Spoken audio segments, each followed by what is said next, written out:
नमस्कार, आपण पाहत आहात पुणे लाईव्ह न्यूज. पाहुयात दिवसभरातील ठळक घडामोडी. भरधाव टेम्पोच्या धडकेत रस्ता ओलांडणाऱ्या पादचारी तरुणाचा मृत्यू झाला. रात्री 11 वाजण्याच्या सुमारास पुणे नाशिक महामार्गावर बर्गेवस्ती कुरुळी फाटा येथे ही दुर्घटना घडली. मधुकर सीताराम खोचरे, वय 36, राहणार दत्तनगर चिंबळी असे मृताचे नाव आहे. अपघातानंतर उपचारादरम्यान त्यांचा मृत्यू झाला. या प्रकरणी नंदकिशोर बाळासाहेब तौर, वय 30, राहणार दत्तनगर चिंबळी यांनी महाळुंगे MIDC पोलीस ठाण्यात फिर्याद दिली आहे.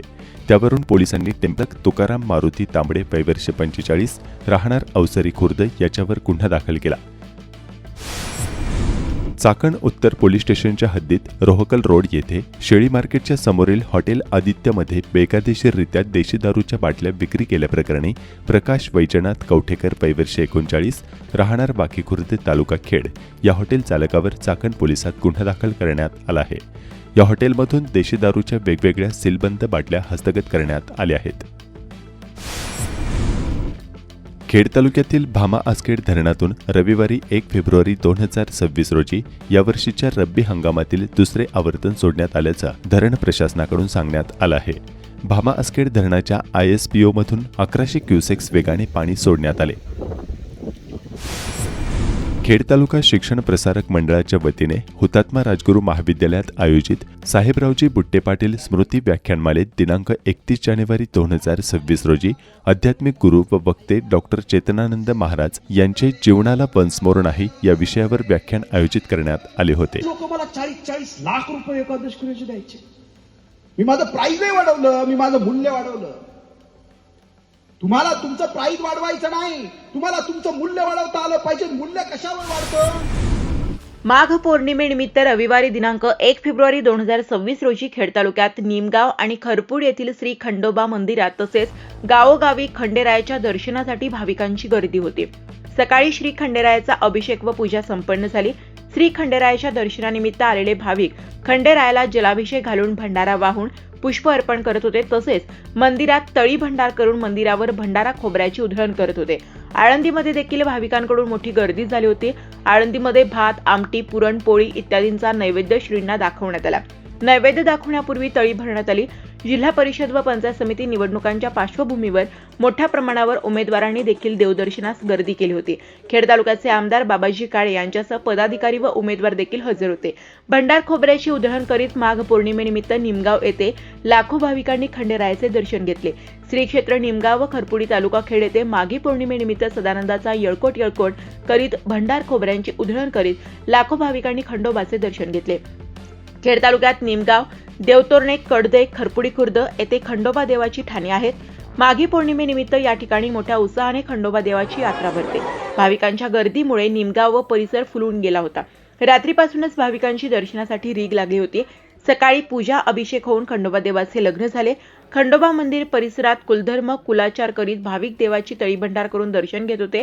पूर्वापार चालत आलेले देवाचे नवसांचे बैलगाडे घाटात पळवण्यात आले.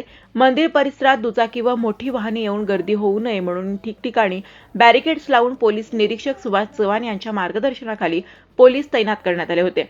उपविभागीय अधिकारी अनिल दौंडे तसेच तहसीलदार प्रशांत बेडसे यांनी मंदिर परिसराला भेट दिली. मंदिर मार्गावर व परिसरात खोबरे, भंडारा, फुलांचे हार, देववस्त्र, खेळणी, हॉटेल, कलिंगड, ज्वेलरी, शेव, रेवडी इत्यादी दुकाने थाटली होती. मंदिर परिसरात भाविकांनी जागरण गोंधळ घातला. दिवसभरात 100 पेक्षा अधिक जागरण गोंधळ झाले. दिवसभरात लाखो भाविकांनी खंडोबा देवाचे दर्शन घेतले. चाकणजवळील मेदनकरवाडी येथील पुरातन खंडोबा देवाच्या माघी पौर्णिमा यात्रेत देवाचे व 12 गाड्यांचे दर्शन घेण्यासाठी भाविकांनी मोठ्या प्रमाणात गर्दी केली होती. प्रति जेजुरी खरपुडी खंडोबा या ठिकाणी माघ पौर्णिमा उत्सवाच्या वातावरणात पार पडले. लाखो भक्तांनी खंडेरायाचे दर्शन घेऊन जागरण गोंधळ करून कुलाचार साजरा केला. त्यानिमित्त खंडोबा देवस्थान ट्रस्ट सर्व युवा कार्यकर्ते पदाधिकारी उपस्थित होते. केळगाव येथील खंडोबा देवस्थान येथे माघ पौर्णिमा उत्सव उत्साहात साजरा झाला.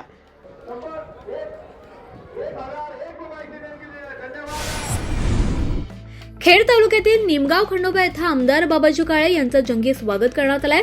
माघ पौर्णिमेच्या शुभ मुहूर्तावर निमगाव खंडोबा येथे आमदार बाबाजी काळे यांचं आगमन झालं असता ग्रामस्थांच्या वतीनं त्यांचे उत्साहात स्वागत करण्यात आले.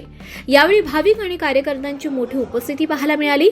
यावेळी रेटवडी वावगाव जिल्हा परिषद गटाच्या उमेदवार दीप्ती प्रसाद भोगाडे आणि रेटवडी पंचायत समिती गणाचे उमेदवार दिलीप राजाराम डुबे, वासगाव गणाचे उमेदवार ज्ञानेश्वर ढेरंगे उपस्थित होते. आमदार काळे यांच्या उपस्थितीमुळे कार्यकर्त्यांमध्ये उत्साह पाहायला मिळत असून निवडणुकीच्या वातावरणात मोठी रंगत आली आहे. दरम्यान शिवसेना उद्धव ठाकरे पक्षाचे उमेदवार दीप्तीप्रसाद भोगाडे यांना देखील या कार्यक्रमात स्थानिकांचा मोठा प्रतिसाद मिळाल्याचं चित्र पाहायला मिळालं. श्री भगवान पांडुरंग परमात्मा आगमनानिमित्त प्रतिवर्षी माघ महिन्यात श्री क्षेत्र कडूस प्रति पंढरपूर येथे उत्सव सोहळ्यास हरिनामाचा गजर करीत अनेक पायी दिंड्यांचे आगमन होत असतं. प्रतिवर्षीप्रमाणे यंदा देखील 2026चा माघ महिन्यातील हा भगवान पांडुरंगाचा उत्सव मोठ्या श्रद्धेने संपन्न होत आहे. कडूस येथे दिंडी सोहळ्यास उपस्थित राहून स्थानिक जिल्हा परिषद आणि पंचायत समितीचे उमेदवार देखील विविध धार्मिक कार्यक्रमांमध्ये दंग होत असल्याचं चित्र पाहायला मिळत आहे. खेड तालुका शिक्षण प्रसारक मंडळाच्या वतीनं हुतात्मा राजगुरू महाविद्यालयात आयोजित साहेबरावजी बुट्टे पाटील स्मृती व्याख्यानमालेत रविवारी दिनांक 1 फेब्रुवारी रोजी प्रसिद्ध गायिका कार्तिकी गायकवाड यांनी एक सुरेल मैफिल या विषयावर आपला सांगीतिक प्रवास मुलाखतीच्या माध्यमातून उलगडलाय. कार्तिकी गायकवाड म्हणाल्या की दूरचित्रवाणीवरील सारेगमप लिटिल चॅम्प्समध्ये सहभागी होऊन विजेता होण्याचा बहुमान त्यांना मिळाला. जगभरातील प्रेक्षकांचं प्रेमही मिळालं. अनेक दिग्गज मान्यवरांचे आशीर्वाद मिळाले. या पर्वातील प्रत्येक अविस्मरणीय अनुभव माझ्यासाठी सोनेरी क्षण असून यामुळे मला नवी ओळख मिळाली असंही ते म्हणाले.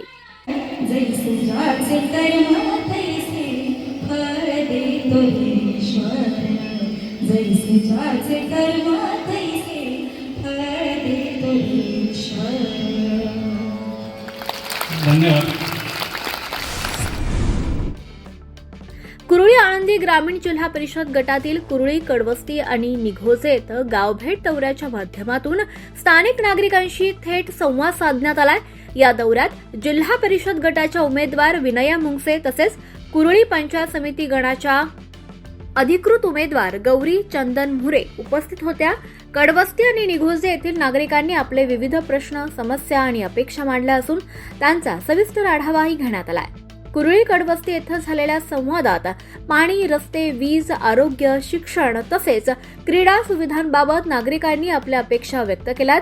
या सर्व समस्यांचे टप्प्याटप्प्यानं निराकरण करून जिल्हा परिषद गटातील सर्व गावे मूलभूत आणि आधुनिक सुविधांनी संपन्न करण्याचा निर्धार यावेळी व्यक्त करण्यात आला. निघोजे गावच्या सर्वांगीण विकासासाठी आणि नागरिकांच्या प्रत्येक प्रश्नाच्या सोडवणुकीसाठी कटिबद्ध राहण्याचा विश्वास विनया मुंगसे यांनी व्यक्त केलाय. कोरुळी आळंदी ग्रामीण जिल्हा परिषद गटाच्या राष्ट्रवादी काँग्रेस पक्षाच्या अधिकृत उमेदवार शीतल आशिष येळवंडे यांच्या प्रचार दौऱ्याला चरोली परिसरात आज भावनिक प्रतिसाद मिळाला. राज्याचे नेते, विकासाचा चेहरा आणि जनतेच्या मनात अढळ स्थान निर्माण करणारे आदरणीय अजितदादा पवार यांच्या आकस्मिक निधनानंतर त्यांच्या विचारांशी आणि त्यांनी दिलेल्या उमेदवारांशी निष्ठा व्यक्त करण्याची भावना आज प्रत्येक ग्रामस्थांच्या बोलण्यातून स्पष्टपणे जाणवल्याचं शीतल येळवंडे यांनी सांगितलं.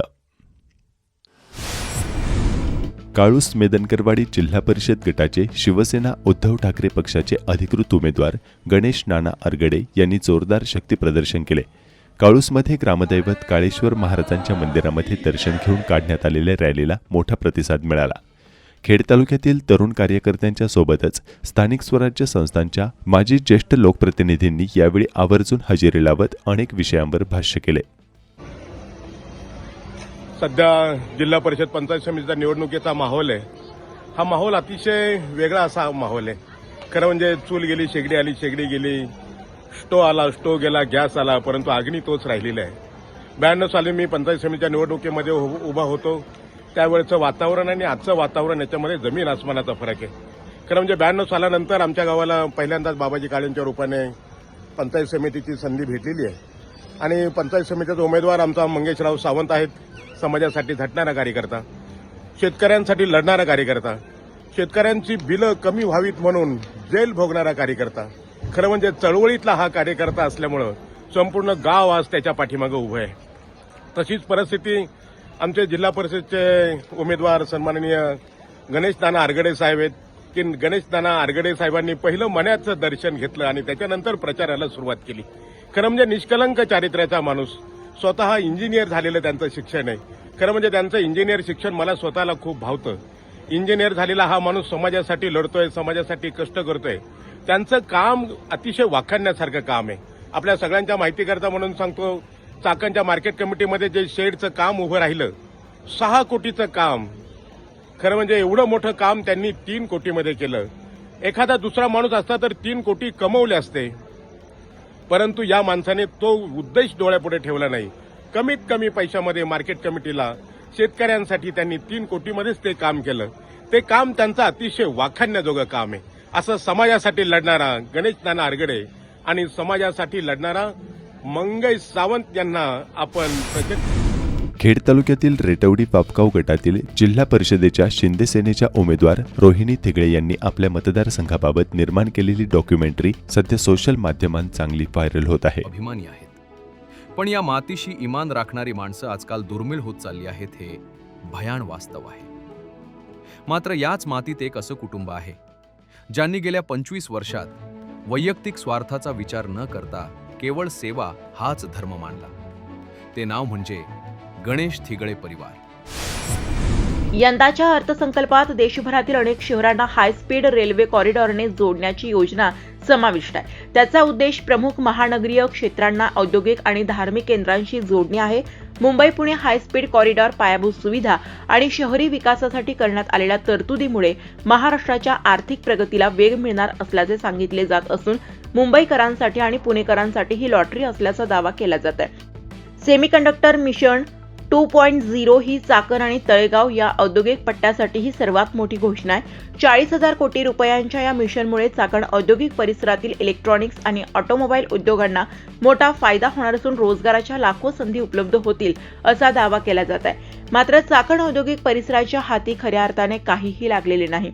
आजच्या अर्थसंकल्पातून केवळ ठेंगा चाकण औद्योगिक भागाला मिळाल्याचा आरोप होत आहे. कारण चाकण परिसर फार मोठ्या प्रमाणावर भारत सरकारला रेव्हेन्यू देत असून सुद्धा येथील पायाभूत सुविधा फार कमी आहेत. त्यामुळे चाकण व पुण्याच्या पायाभूत सुविधांच्या विकासासाठी विशेष पॅकेजची गरज अपेक्षित होती, ती या बजेटमध्ये मिळताना दिसत नाही.